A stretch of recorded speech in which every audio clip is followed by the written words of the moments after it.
प्यारे बच्चों, आज हम आपको इस वीडियो के माध्यम से बताएंगे ये जो चैप्टर है ऋजुरेखीय पथ पर गति। और इस चैप्टर का ये टॉपिक गति के समीकरण बताएंगे और उनकी व्युत्पत्ति बताएंगे कि किस प्रकार से हम इन समीकरणों को निगमन कर सकते हैं, निकाल सकते हैं। तो देखिए, गति के जो समीकरण होते हैं, न्यूटन एक वैज्ञानिक थे, इन्होंने गति के 3 समीकरण दिए। जैसे मैंने यहाँ पे लिखे हुए हैं कि नंबर 1 समीकरण होता है v = u + at।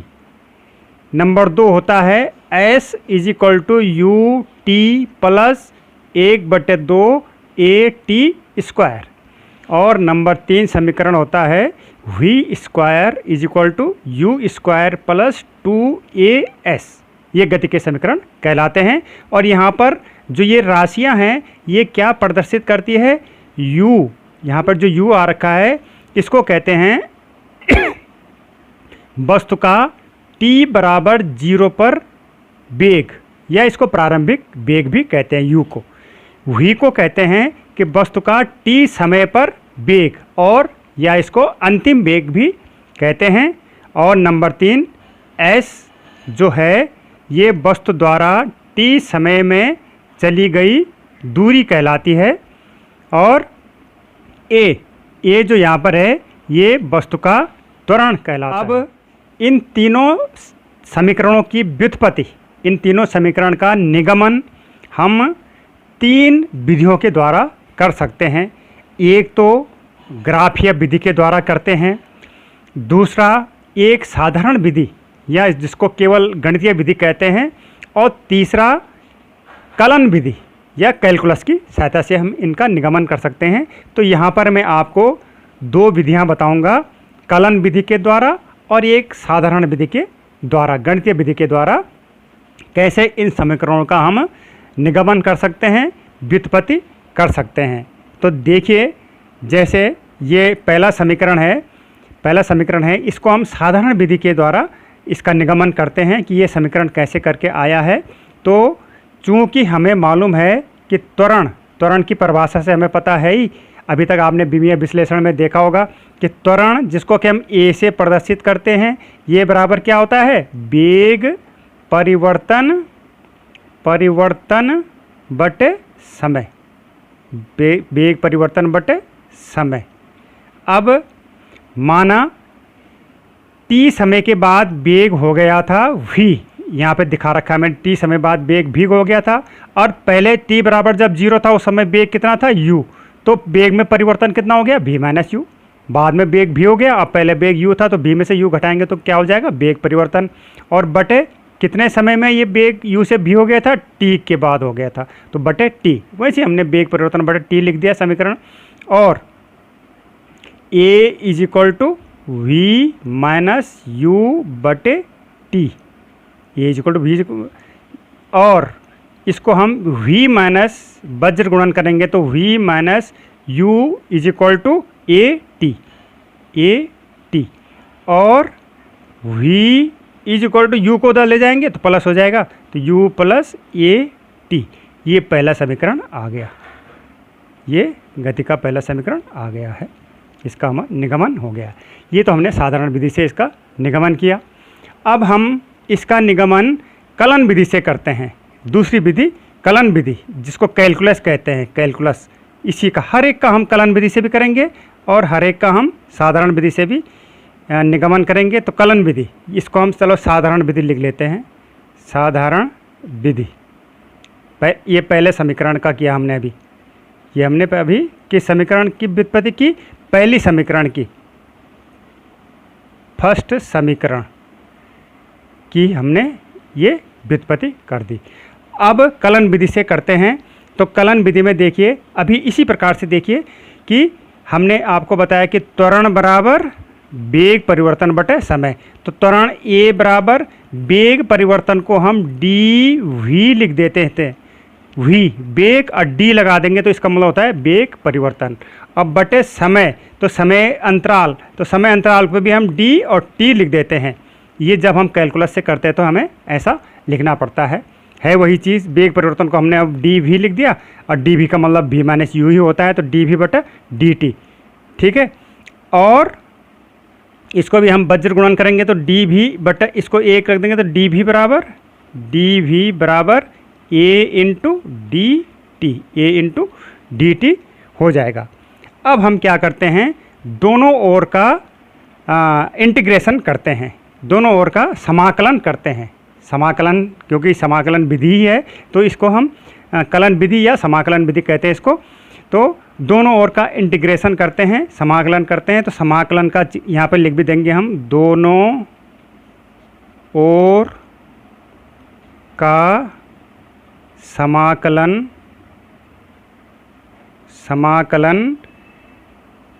उचित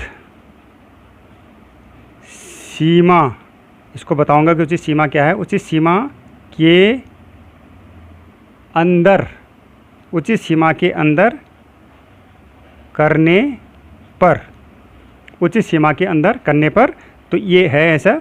हम इस पे ये होता है समाकलन का चिन्ह इस प्रकार से, और डी वी बराबर इधर भी लगा देंगे समाकलन का चिन्ह ए डी टी, लेकिन यहाँ पे मैंने लिखा उचित सीमा के अंदर, मतलब वेग पहले क्या था u, तो u यहाँ पर लिख देंगे, और बाद में क्या हो गया तो v, ये उचित सीमा हो गई। टाइम पहले क्या था 0, और बाद में क्या हो गया t, ये पहले टाइम बराबर 0 था, बाद में t समय हो गया था, तो ये उचित सीमाएं होती हैं। और dv, ये इंटीग्रेशन, अंग्रेजी में बोल रहा मैं इंटीग्रेशन, ये समाकलन dv का मतलब होता है, समाकलन dv का मतलब होता है केवल v। ये आपको याद रखना पड़ेगा, ये मैथ्स में पढ़ाया जाता है, कैलकुलस में पढ़ाया जाता है। और या जैसे समाकलन dt होगा तो उसका इज इक्वल टू टी होगा, समाकलन dx होगा वो इज इक्वल टू x होगा। तो ऐसे ये याद रखना पड़ेगा आपको, और जब आप मैथ्स पढ़ेंगे तो वहाँ पे समझ भी जाएंगे। तो समाकलन v होता है, तो v लिख दिया हमने, और v पे हम इधर ये u और v जो सीमाएँ लिमिट लगा रखी है, उचित सीमाएँ, ये ऐसे लिख देते हैं। फिर बराबर a कांस्टेंट है, ये क्या है नियतांक है, इस नियतांक को हम बाहर लिख सकते हैं, और बाहर ये फिर dt का समाकलन क्या होगा t हो जाता है, और इसको इसके बाहर भी हमने 0 और t लिख दिया है। यहाँ पे आप याद भी रखना पड़ेगा आपको कि कैसे किया जाता है। और अब जब ये लिमिट लगाई जाती है इस प्रकार से u और v, या कोई भी यहाँ पे चाहे 2 4 कुछ भी लिखा होगा, तो ये क्या होता है कि जो अंदर ये वैल्यू आ रखी है, एक बार तो इस ऊपर वाले को लिख देते हैं इसकी जगह, तो मैंने इस v की जगह इस v को लिख दिया, v है। फिर यहाँ पे माइनस का चिन्ह आता है, हर एक में ऐसा ही होता है, माइनस का चिन्ह आता है। दूसरी बात u लिख देते हैं, ये नीचे वाला लिख देते हैं इसकी जगह, तो v माइनस u लिख दिया हमने, ये बन गया ये बराबर। ये तो कांस्टेंट है ही बाहर। फिर यहाँ पर भी वैसे करेंगे हम, एक बार इस t की जगह ऊपर वाला लिख देंगे t, माइनस एक बार इस t की जगह माइनस करके 0 लिख देंगे 0, और v माइनस u बराबर a t, और v is equal to u, फिर उधर जाएगा तो u प्लस a t, ये पहली समीकरण फिर आ गई। तो समाकलन विधि से भी हमने इसका निगमन कर दिया, और यहाँ पर साधारण विधि से भी इसका निगमन कर दिया था। तो इस प्रकार से हम पहली विधि का निगमन कर सकते हैं। अब इसी प्रकार अब हम दूसरी समीकरण को लेते हैं। दूसरी समीकरण क्या है हमारे पास, s is equal to u t plus 1/2 a t square. इसको हम अब यहाँ पर देखो, दूसरी समीकरण इसमें हम क्या करते हैं कि हमारे पास चूँकि प्रारंभिक वेग कितना है बराबर u है, जब t बराबर 0 था u है, और अंतिम वेग कितना है, ये साधारण विधि से कह रहा हूँ मैं, निगमन कर रहा हूँ। अंतिम वेग है t बराबर, जब t हो गया ये हो गया v, तो औसत वेग कितना हो जाएगा। औसत वेग, जब हमारे पास दो वेग रहते हैं उनका हम औसत निकालेंगे तो दोनों को जोड़ के बटे 2, 3 होंगे तो तीनों को जोड़ के बटे 3, 4 होंगे तो चारों को जोड़ के बटे 3, औसत इसी को तो कहते हैं। तो यहाँ पर दो वेग हैं तो u प्लस v बटे 2, ये औसत वेग हो गया हमारा, ठीक है। और समय कितना है, कितने समय बाद ये u से v हुआ था, समय बराबर t है, समय बराबर t है। अब हमें मालूम है कि दूरी बराबर, या पहले आपको पता है कि चूंकि वेग बराबर क्या होता है, दूरी बटा समय या विस्थापन बटा समय। मैंने आपको बताया था विस्थापन, जब विमीय विश्लेषण भी निकाल रहे थे तो विस्थापन बटे समय होता है, विस्थापन बटे समय होता है। तो यहाँ से विस्थापन बराबर, और विस्थापन बराबर क्या हो जाएगा, वेग गुणे समय, वेग गुणे समय, इस प्रकार से हो जाएगा। ठीक है। अब हम विस्थापन को तो हम s से प्रदर्शित करते हैं, विस्थापन को हम s से प्रदर्शित करते हैं। तो और s, या यहाँ पर और s, चलो s लिख दिया मैंने, विस्थापन s इज इक्वल टू, और यहाँ पर वेग की जगह हम औसत वेग लिखते हैं, ये क्योंकि दो वेग थे हमारे पास, तो वेग केवल वेग ना लिख करके हम औसत वेग लिख देते। तो औसत वेग क्या है आपका, u प्लस वी बटे 2, u प्लस वी बटे 2, और इनटू समय को t लिख देते हैं। ये साधारण विधि से मैं इसकी व्युत्पत्ति कर रहा हूँ। ठीक है। तो s बराबर u प्लस वी बटे 2 इंटू टी हो गया। ठीक है। अब देखिए कि जब इस प्रकार से हो गया था कि s बराबर u प्लस वी बटे 2 इंटू टी, ठीक है, बराबर u प्लस वी की जगह हम नंबर 1 समीकरण में v की जगह क्या आ गया था, u प्लस ए टी आ गया था। हमने v की जगह u प्लस ए टी रख दिया, फिर बटे 2 और गुणे t। यहाँ पे आप लिख भी सकते हैं कि चूँकि v is equal to u plus a t, ये हो गया। ठीक है। बराबर u और u 2u हो गया, 2u प्लस ये ए टी है ही, और बटे 2 और गुणे t, ये सारे s की जगह आ रहा है, s बराबर आ रहा है, फिर प्लस ए टी बटे 2, ए टी बटे 2 और इंटू, अब देखिए ये 2 और 2 कैंसिल हो गया, और क्या बच गया यहाँ पे, s is equal to u t plus 1/2 और a t into t, a t square. तो ये देखो नंबर 2 समीकरण, ये ए टी स्क्वायर नंबर 2 समीकरण की व्युत्पत्ति भी हो गई है दोनों विधियों के द्वारा, है ना, साधारण विधि के द्वारा भी और समाकलन विधि के द्वारा भी इसकी हो गई है। और अब हम देखते हैं नंबर 3 समीकरण, तृतीय समीकरण। इसकी भी पहले साधारण विधि से व्युत्पत्ति करेंगे और उसके बाद कलन विधि से व्युत्पत्ति करेंगे। तृतीय समीकरण के लिए हम ये क्या करते हैं कि साधारण विधि के लिए हम ये करते हैं कि समीकरण 1 जो पहली समीकरण है के दोनों ओर वर्ग करने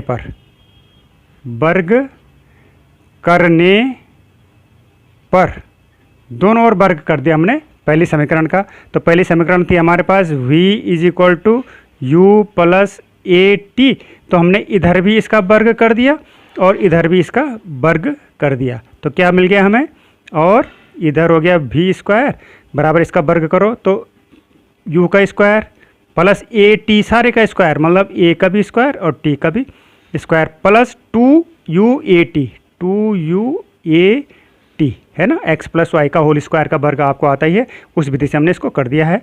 और v square is equal to u square plus हम यहाँ पर कॉमन ले रहे हैं 2a, माना हम इसमें कॉमन लेते हैं 2a कॉमन ले लिया हमने इसमें, तो अंदर बचेगा, जबकि कॉमन 2a यहाँ पर है लेकिन यहाँ पर नहीं है, तो जो चीज़ हम बाहर कॉमन लेते हैं उससे अंदर इन दोनों में लिया है हमने कॉमन, तो इन दोनों में अंदर उनमें भाग दे दो 2a से, तो वही चीज़ अंदर बचेगी। तो a स्क्वायर टी स्क्वायर बटे 2a plus 2u A T बटे 2a।